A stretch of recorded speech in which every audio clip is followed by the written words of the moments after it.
कर्नाटक में कांग्रेस ने बीजेपी का सुपड़ा साफ कर पूर्ण बहुमत की सरकार बना ली है, तो वहीं दूसरी तरफ देश के कई राज्यों में विधानसभा चुनाव होने हैं। साल के अंत में राजस्थान, मध्य प्रदेश और छत्तीसगढ़ में विधानसभा चुनाव होने हैं। लेकिन आज के इस वीडियो में हम बात करेंगे राजस्थान की, जहां 5 महीने पहले ही सियासी पारा चढ़ता दिख रहा है। चुनाव भले ही साल के अंत में होने हैं, लेकिन कांग्रेस, बीजेपी सहित तमाम पार्टियों के नेता राजस्थान पहुंचकर जनसभाएं कर रहे हैं, रैलियां कर रहे हैं। तो वहीं दूसरी तरफ अपनी ही सरकार के खिलाफ जन संघर्ष यात्रा निकालकर बगावती तेवर अपना रहे सचिन पायलट को लेकर अटकलें तेज हो गई हैं। कोई कह रहा है कि पायलट बीजेपी के साथ जाएंगे, तो कोई कह रहा है कि पायलट अपनी पार्टी बनाकर तीसरी मोर्चा के साथ जाएंगे। अब ये तो आने वाला समय ही बताएगा कि पायलट का अगला कदम क्या होगा। देखिए ये रिपोर्ट।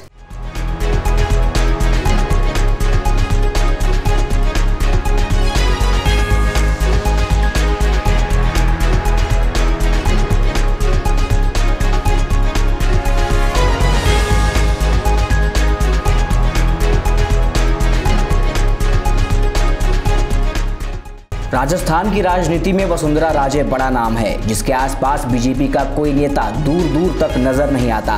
वसुंधरा राजे चाहे डूंगरपुर में हो या बांसवाड़ा में, उनके समर्थक हर जगह बड़ी संख्या में जमा हो जाते हैं। इसे वसुंधरा राजे का करिश्मा ही तो कहा जाएगा कि वो भीड़ खींचने वाली बीजेपी की सबसे बड़ी नेता हैं।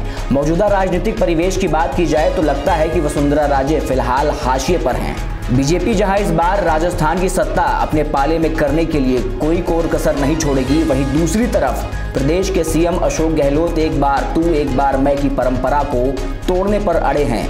गहलोत ये दावा अपनी जन कल्याणकारी योजनाओं के दम पर कर रहे हैं। गहलोत सरकार ने मुख्यमंत्री चिरंजीवी स्वास्थ्य योजना, राज्य कर्मचारियों के लिए ओल्ड पेंशन स्कीम, गरीबों को 500 रुपए में गैस सिलेंडर, 1000 प्रति माह की वृद्धावस्था पेंशन और घरेलू उपभोक्ताओं को 100 यूनिट बिजली फ्री समेत दर्जनों योजनाओं को बीते 4 सालों में लागू किया है। अक्सर सार्वजनिक मंचों से गहलोत अपनी इन योजनाओं का जिक्र करते देखे जाते हैं। गहलोत के दोबारा सत्ता में वापस आने की राह इतनी सीधी नहीं है। राजस्थान कांग्रेस में हो रही गुटबाजी और कांग्रेस के विधायकों के प्रति उनकी क्षेत्र की जनता में व्यापक रोष गहलोत सरकार के लिए सबसे बड़ी परेशानी साबित होती दिख रही है। तो वहीं दूसरी तरफ पूर्व डिप्टी सीएम सचिन पायलट ने अशोक गहलोत के खिलाफ करीब 3 साल से मोर्चा खोल रखा है। एक बार अपनी ही सरकार के खिलाफ धरना दे चुके पायलट अब खुली बगावत के मूड में हैं। पायलट ने 11 मई से भ्रष्टाचार के मुद्दे पर जन संघर्ष यात्रा शुरू कर दी है।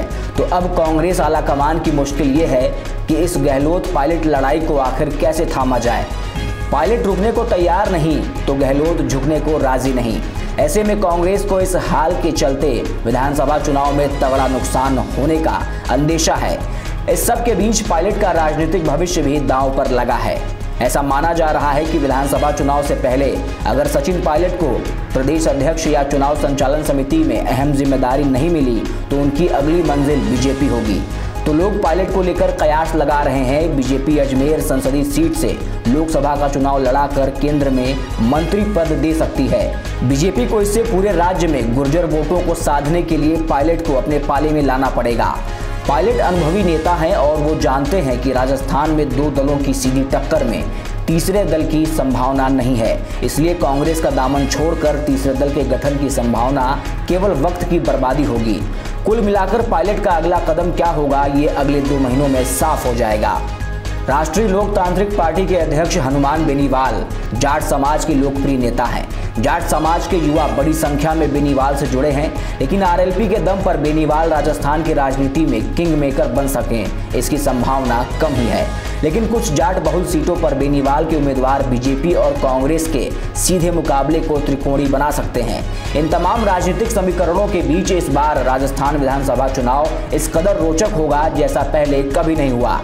आने वाले चुनाव की इस विकट उलझन को इसी बात से समझा जा सकता है कि चुनाव आने को है, लेकिन ना तो बीजेपी ये दावा कर रही है कि हम 120 या 150 सीटें जीत रहे हैं, और ना ही सत्ता में बैठी कांग्रेस का ये दावा है कि वह पूर्ण बहुमत में सत्ता में वापसी कर रही है। कुल मिलाकर इस बार राजस्थान का चुनावी रण चुनाव से ठीक पहले होने वाले बदलावों और घटनाक्रम पर टिका हुआ दिख रहा है।